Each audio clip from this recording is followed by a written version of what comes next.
your statement to M.W. Robinson. Yes, sir. That I need you to come out and bleed the line. Yes, sir. Being fun employed means running a business, and running a business means running into problems, and running into problems means legalities, court. So here's the deal. I'm at court yet again today.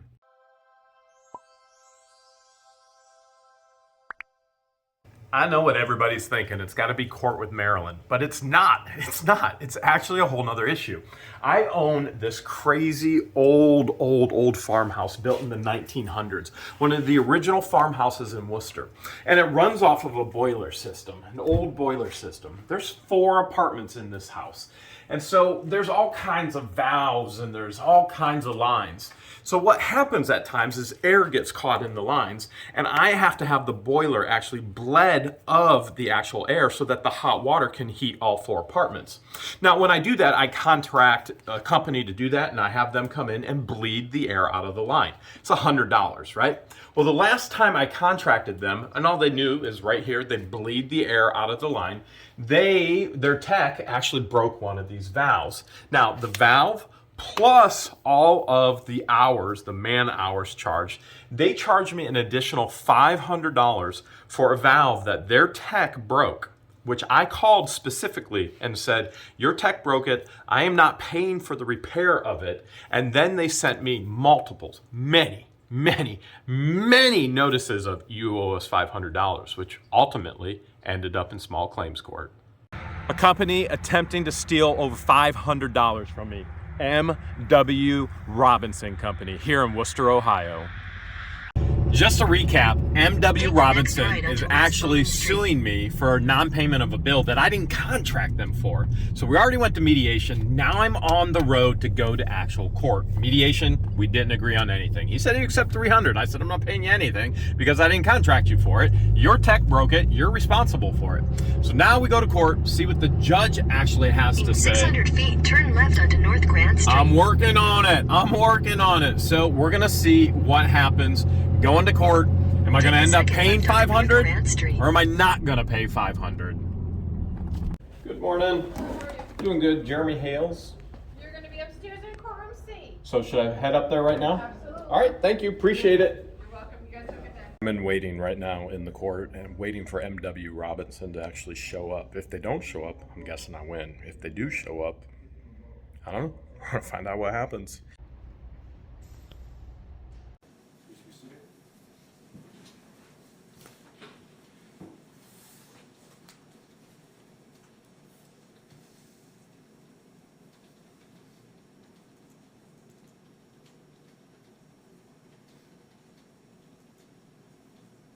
Case before the court is the matter of M.W. Robinson Company versus Jeremy Hales, case number 2021, CVI 00154. Matter is before the court for a small claims bench trial. Appearing on behalf of plaintiff M.W. Robinson Company. Sir, your name please? Chris Robinson. And your relationship to the company?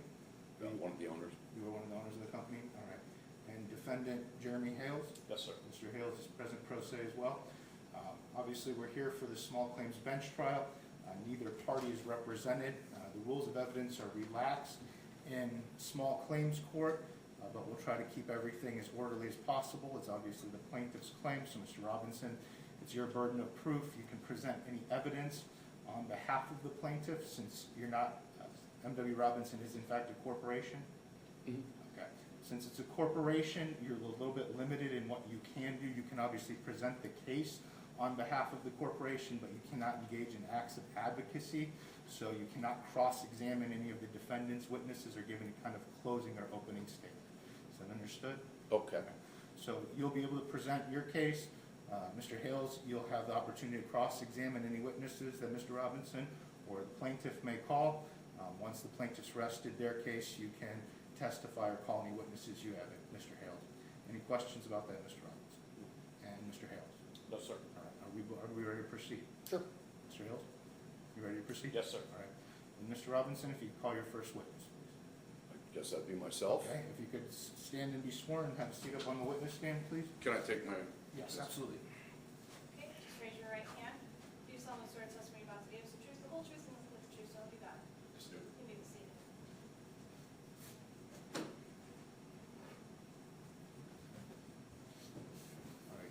state your full name again, spell your last name for the record. Christopher McDonald Robinson, Robinson. And again, if your position with the M.W. Robinson Company. President. President?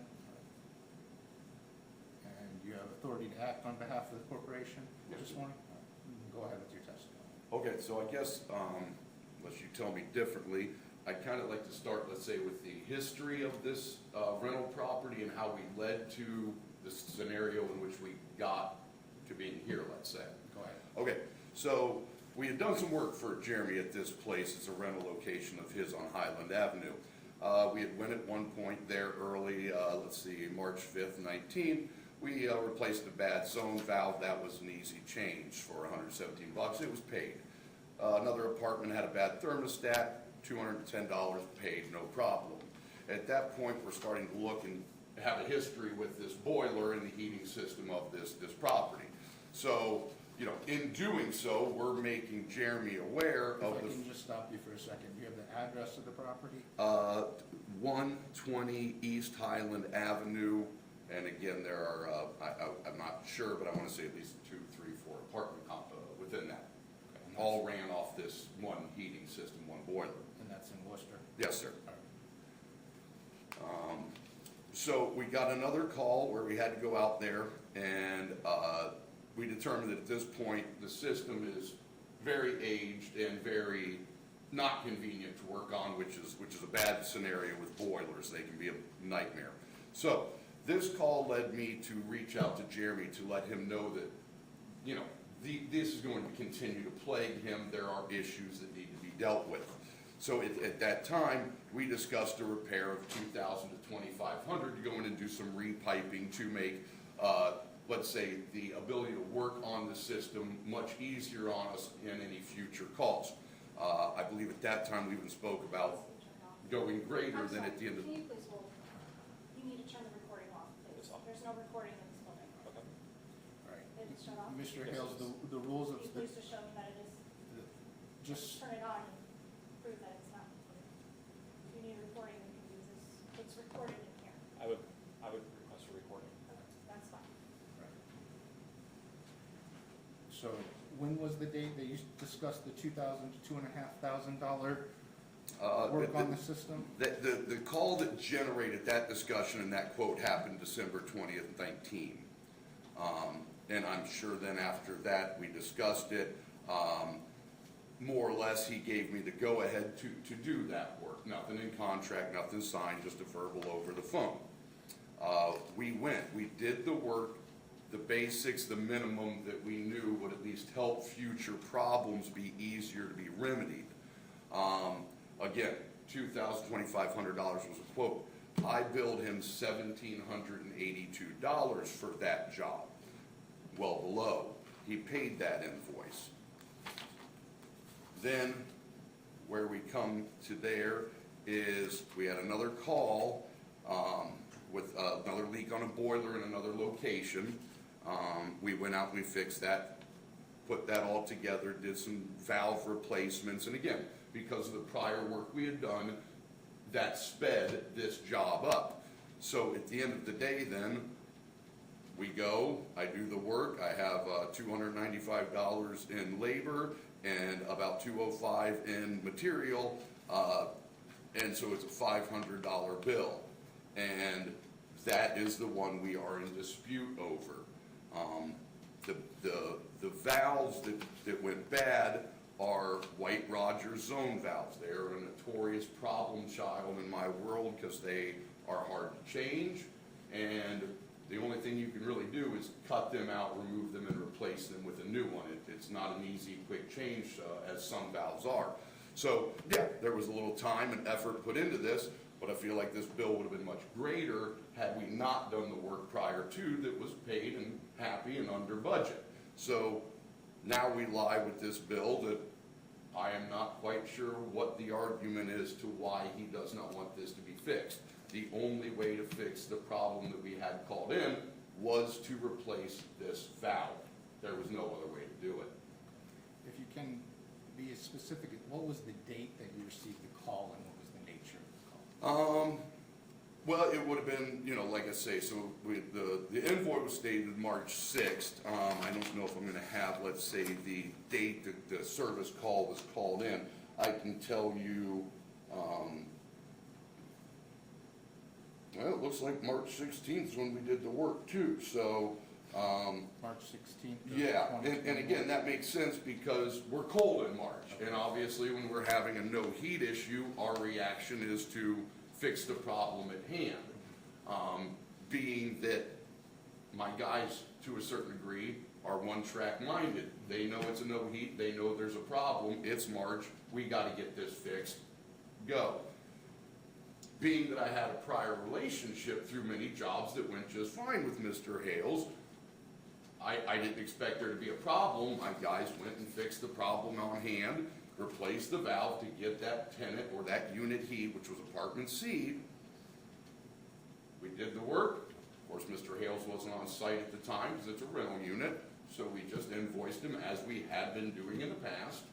And this one seems to be a bone of contention for some reason at this Do you point. have a copy of that invoice for the court's records? I can just give you this one right here. I'm sure I can cut off more. Or you can just the bailiff will take it and show it to Mr. Hales real quick. We'll mark that as plaintiff's exhibit 1. And how was that?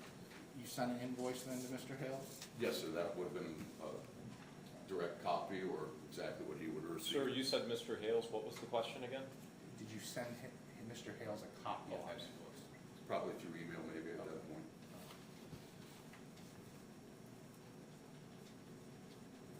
So again, I feel like, a lot of our work is emergency work. We have no heats, we have certain things going on, and at certain times of year, let's say there are no contracts per se for every little service call we do. Call us with a problem, to me, that somewhat starts a verbal contract to say we are going to go get this taken care of, because if we don't, obviously the ramifications to not finishing the project could be much greater than a $500 bill when an apartment has no heat. So if the contract's brought up, yeah, there was an assigned contract. There never was with any of this work that we did for him. Anything else you believe I need to know at this point in time, Mr. Robbins? I really don't think there's anything directly related to this.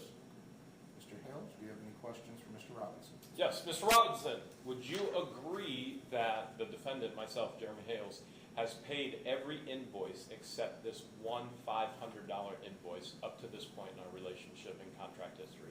I just went over all of them and explained that yes, they were all Thank you. paid. Mr. Robinson, do you recall on this specific date that you were hired to actually bleed the boiler lines of air and not to actually replace a valve?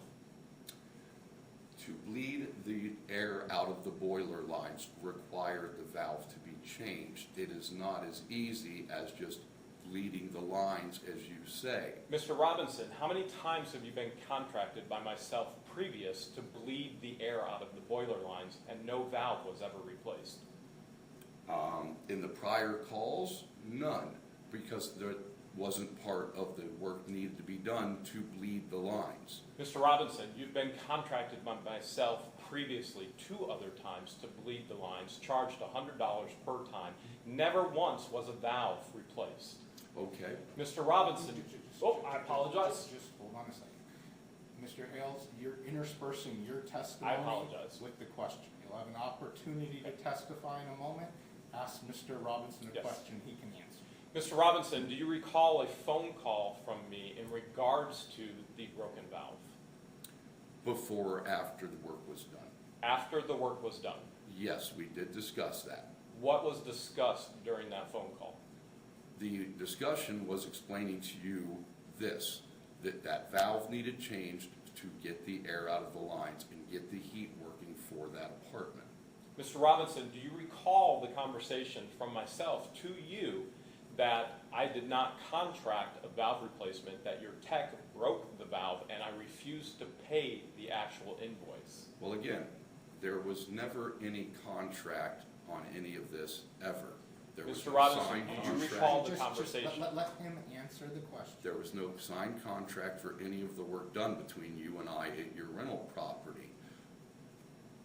Your belief as to how this repair could be done, or that my man broke it, is incorrect, and there's nothing I can do to change that. I'm telling you what we did to fix the problem at your rental, and replacement of that valve was what was needed. Mr. Robinson, do you recall that the valve was replaced after the conversation that you and I had when I specifically told you I would not pay for the replacement of the valve that your tech broke? The valve had already been changed at that time to get heat going in your apartment. Mr. Robinson, do you recall that the valve was replaced after the conversation that you and I had on the phone, where I specifically stated I would not pay for the replacement of the valve that your tech broke? I do not, but what I'll say there is, I'm pretty sure if I was told not to do work for somebody, I would not have then sent a man out to do work for that person. So I believe your timeline's either incorrect in your head, or there was some other confusion there. Mr. Robinson, Hold are on, you? hold on a second. Let me understand your question, all right? If you could just slow down a little bit. I know everybody's a little hot and upset. You're speaking so quickly, I'm having a difficult time understanding what the questions are. So can you restate your question to Mr.?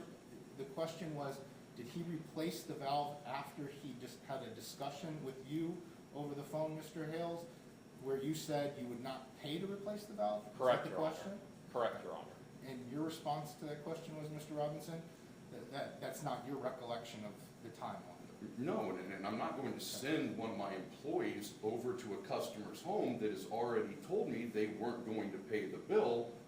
That would be a really poor business practice. Okay. So my feeling is the work was done prior to that conversation, and then he's letting me know he's not going to pay for it because his belief is my tech broke the valve, which these are very old valves, in which case I don't believe we would have broke it, but I think when he's saying we needed to bleed the air out of the lines, his assumption, I believe, is that it was that simple to just bleed the air out of the lines. Was the tech there?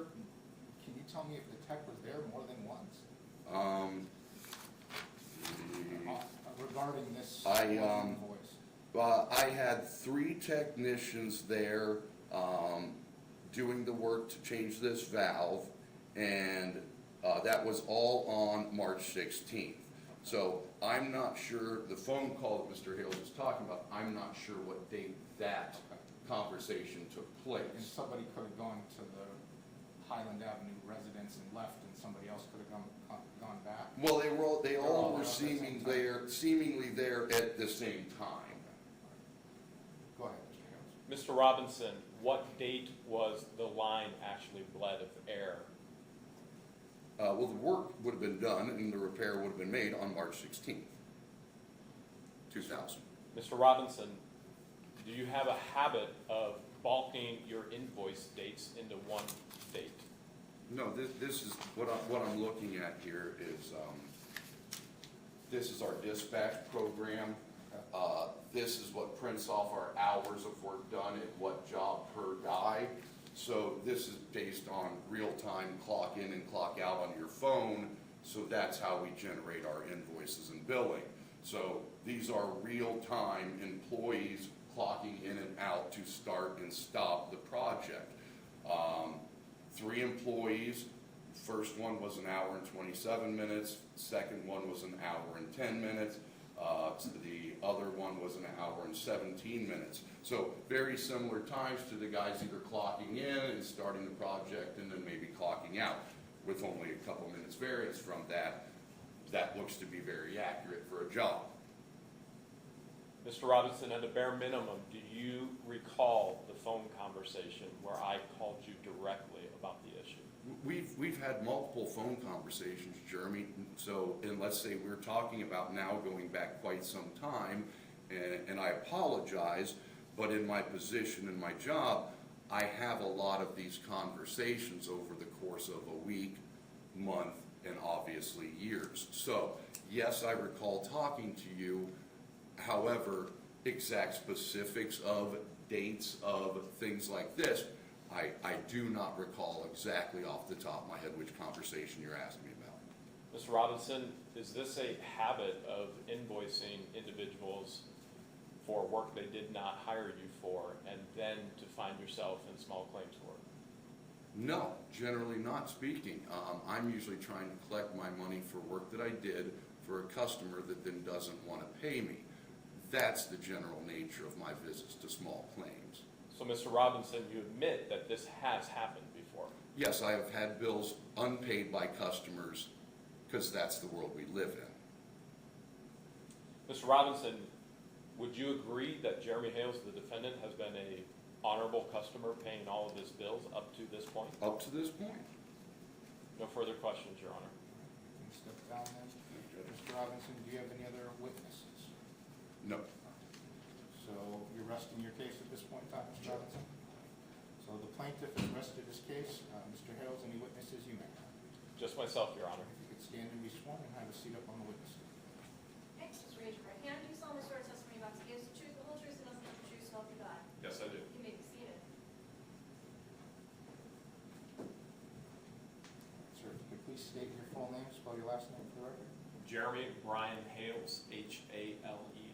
Go ahead with your testimony. My testimony is simply, I contracted M.W. Robinson to bleed the air out of a boiler line, which they have done 2 times prior, which they have charged me $100 per time afterwards.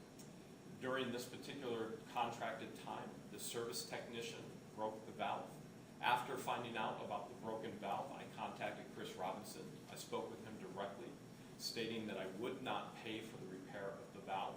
Mr. Robinson sent out a technician to repair the valve, and later, for the past year, I've been receiving $500 invoices and then called to small claims court.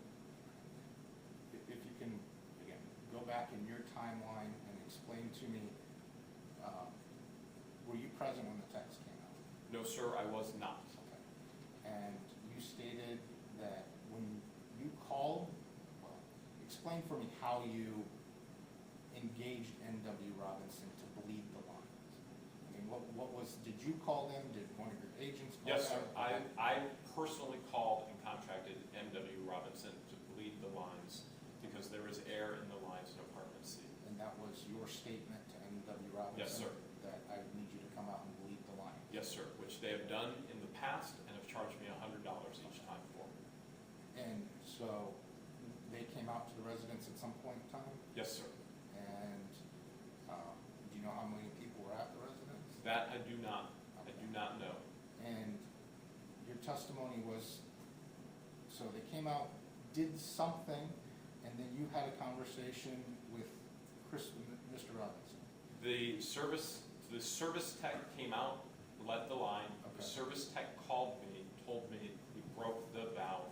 I contacted Chris Robinson with M.W. Robinson, shared with him that the service tech broke the valve, and I refused to pay for what his service tech broke. So the service tech, the initial day that they came out, and this was in March of 2021 at some point in time, the service tech called you, said, I bled the lines, but there's a broken valve, and that needs to be replaced, or what did the tech say? The tech shared with me that he broke the valve.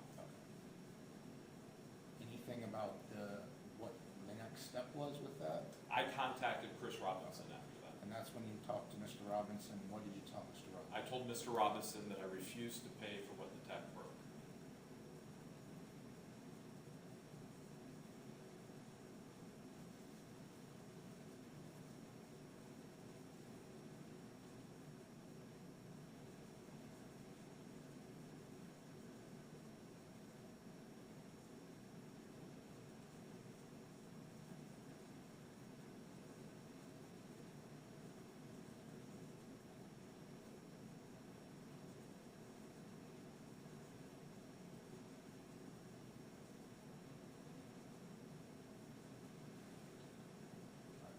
What happened after that, Mr. Hill? What was that, sir? What was the next step after that? You talked to Mr. Robinson, you The next step after that is I started receiving bills for $500. Somebody came to the property and replaced the valve at some point in time, or are you Based, aware of based that? on the bills. But are you aware of I it? am not aware of who was on the property or if anybody came to the property. I began to receive bills for $500.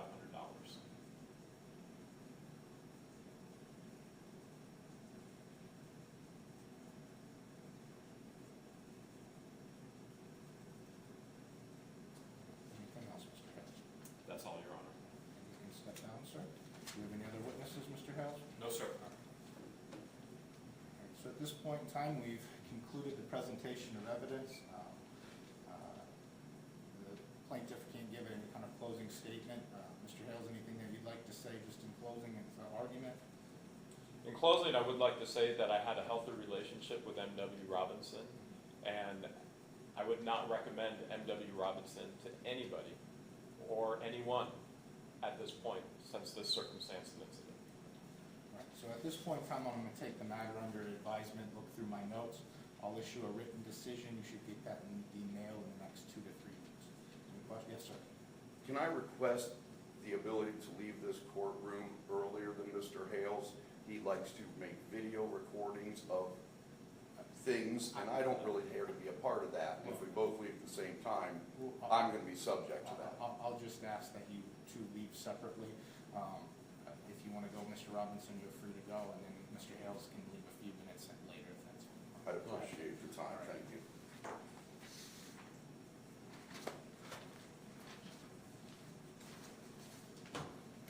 So that's Chris right there. We just got out of court. He's not happy at all. That's M.W. Robinson. Now we wait. We wait to see what the magistrate is going to determine. Am I going to have to pay this $500 bill that I never contracted the company for? Or am I not going to have to pay this $500 bill? In all reality, it's cost me more than $500 because I have to keep going to court, taking that time out of my day. I can't believe it. Only 2 days later, and we have the magistrate's decision. Christian, what do you think? I don't know.